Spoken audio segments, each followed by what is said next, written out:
All right, let's put the spotlight on women entrepreneurs. And we've got Naiyya Saggi, one of the most successful women entrepreneurs. Baby Chakra is what she had founded. It was an online platform tailored for the needs of mothers.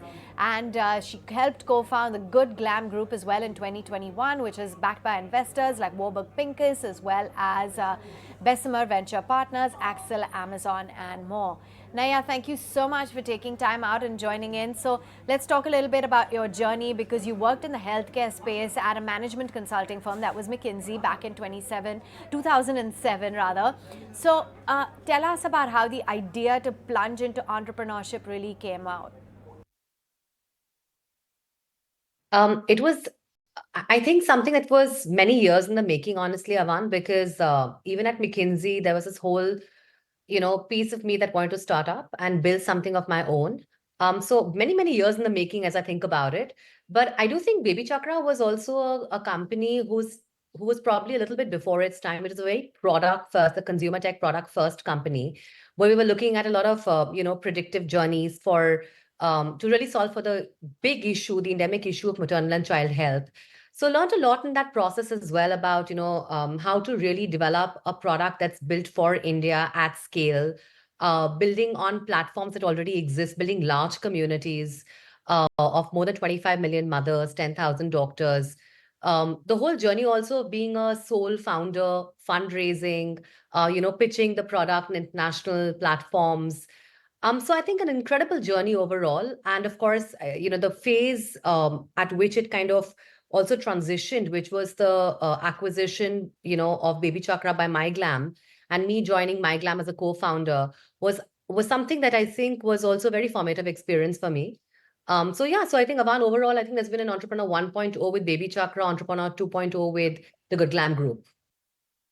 You also, have undertaken a number of partnerships, one being with Karan Johar's Dharma Production. Tell us a little bit more about the partnerships at the Good Glam Group and what the road ahead is.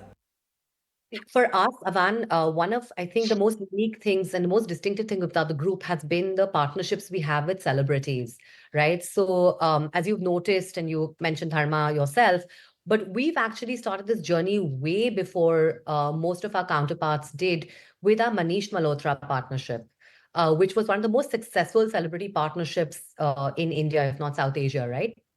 And we launched Manish Malhotra, My Glam by Manish Malhotra, many years back on the premium beauty range.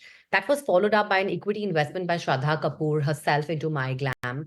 After that, we've had a bunch of other equity investments come in, Dharma included, but other also celebrities that have supported our different brands.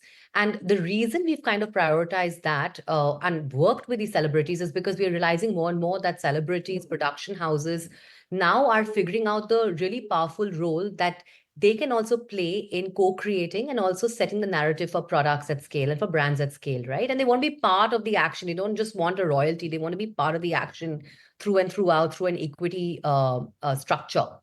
So that's what we are, really working on. There's some very creative I think almost like path-breaking ideas we've been working on, including how do you place our products into, the Dharma films that are coming out, see the protagonists use them, co-create specific micro ranges with these protagonists, in the launches of a film. And the third, of course, being that how do you also, of course, use, Dharma and its massive reach, or any of our celebrities and the massive reach, to really talk about their association with our brands as well.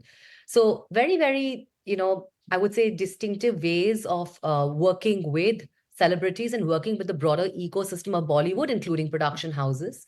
And goes without saying, you've tracked the news closely as well, Avan. We also did something similar, but with a different segment in the US recently with Serena Williams and the JV that we launched with her on Win Beauty, which is where we've also done the first, I think it's the first time an Indian company's done a mainstream US beauty launch, and at the scale that we have, with more than 700 Ulta stores offline participating in the launch, right? So we see kind of this template of celebrity partnerships being replicated now globally.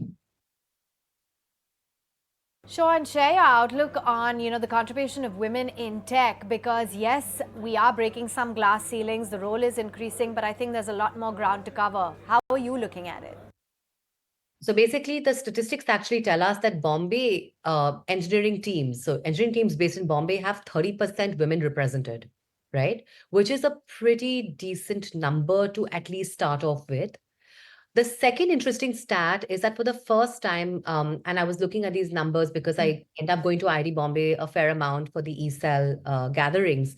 But for the first time, you have 25% women engineers in the enrolled in IIT Bombay, for instance. And that's a very strong proxy. And that kind of is a broader, I would say, microcosm of the fact that India has the largest number of STEM graduates globally who are women, right? So if you look at the inputs into tech, you see a very, very strong input funnel.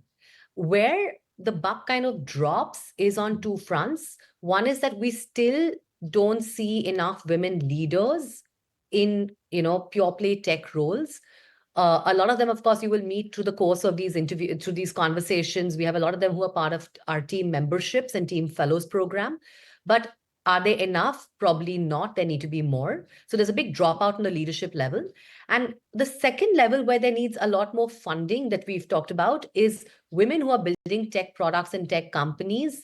That number is still below 2% of funding that goes to them, right? So that is the other big, big gap that we need to solve for. So to answer your question, yes, there are a lot of women in tech, but are they in leadership roles yet? Not enough.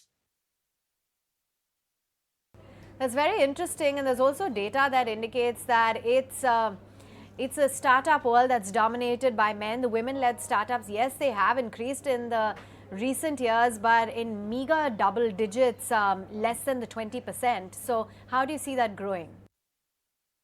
We've been talking about this for a few years now, and we do see step changes happening. So there are two main changes that need to happen, right? One is that the flow of money that happens in the whole venture ecosystem, in the early stage angel ecosystem, needs to be really focused and concentrated with women. We don't see that happening enough. And while, of course, there are many, many male allies who call the shots in the venture funds and who are angel investors themselves, there is a natural, I would say, almost affinity that women would have if they were pitching their ideas to other women and would see people who look like them on the other side of the IC table, right?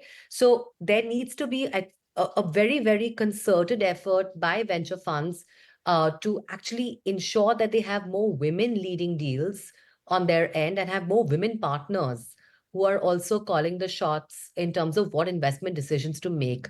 And this is, by the way, not just because representation matters, but it's also in the best business interests. There's been enough reports from, BCG, McKinsey, Harvard that indicate that women-led businesses perform 35% better in terms of economic return than male-led businesses do, right? So there needs to be a very different, almost, I think, a structure and a reimagining of what a VC team or an angel investor looks like.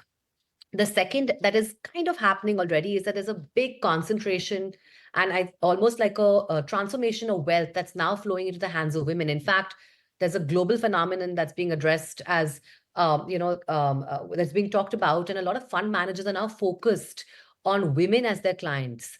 And what that leads to is that a lot of your LPs, your endowment funds, etc., will now focus more and more on women being the center of attention on many investment decisions, right? So that's where I'm very optimistic, because if the global flow of financing is happening to more women-oriented, I would say, products and almost like women-oriented investors, I think we will see that transition happen much faster than expected. But there needs to also be a supporting platform and framework that really supports the faster flow of funds from women who now hold the capital into the investment sort of aggregators and bodies that will now deploy the capital that they hold to the right channels as well. So I think that platform is still being created.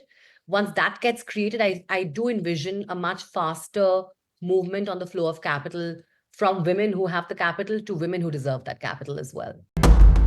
There comes a time when your heart calls for you to arise. Plant your feet solid into the ground. Decide your own limits, and then break right through them. become something more. It's my time to rise.